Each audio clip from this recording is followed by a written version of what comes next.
Bienvenue au rapport de la semaine du CF Montréal. Semaine bien remplie dans l'actualité pour le bleu-blanc-noir. L'action ne manquant pas, on s'en voudrait de ne pas revenir sur les derniers matchs disputés par les hommes de Laurent Courtois.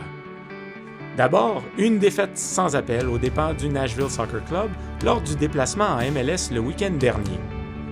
Précis en contre-attaque et dominant dans les duels, les Boys in Gold auront profité de quelques largesses des Montréalais pour s'imposer par la marque de 4-1.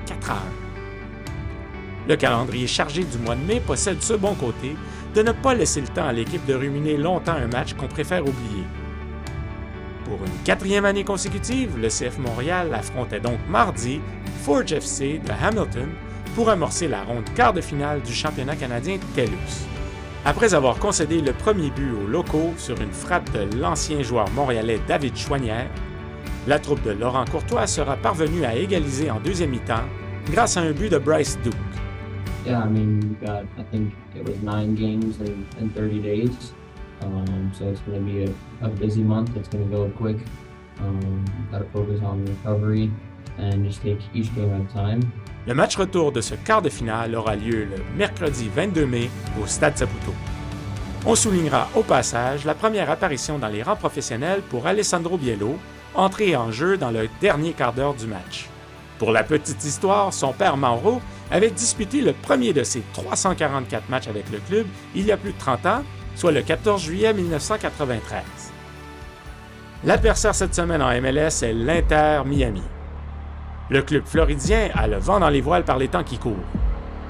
Victorieux à leurs 4 derniers matchs, les Hérons de Tata Martino ont fait vibrer les cordages de la cage des Taureaux new-yorkais pas moins de 6 fois samedi dernier. Lionel Messi, auteur d'un but et 5 passes décisives, aura d'ailleurs été nommé joueur du jour de match en MLS pour une 3e fois en 4 semaines. Sa performance époustouflante fait presque oublier les 3 buts marqués par son coéquipier Luis Suarez. L'Argentin et l'Uruguayen sont à égalité au sommet des marqueurs de la MLS avec 10 buts chacun. Et en vue du match de samedi, on invite les spectateurs à arriver tôt au Stade Saputo. Les portes ouvriront exceptionnellement 2 heures avant le match, soit à 17h30. Et on rappelle que les détenteurs de billets en zone supporter en section 114 et 132 et dans une portion des sections 127 et 131 sont priés de respecter les bonnes pratiques préconisées dans ces zones du stade. CF Montréal, Inter Miami, samedi 19h30 en direct du Stade Saputo. Suivez le match sur MLS Season Pass.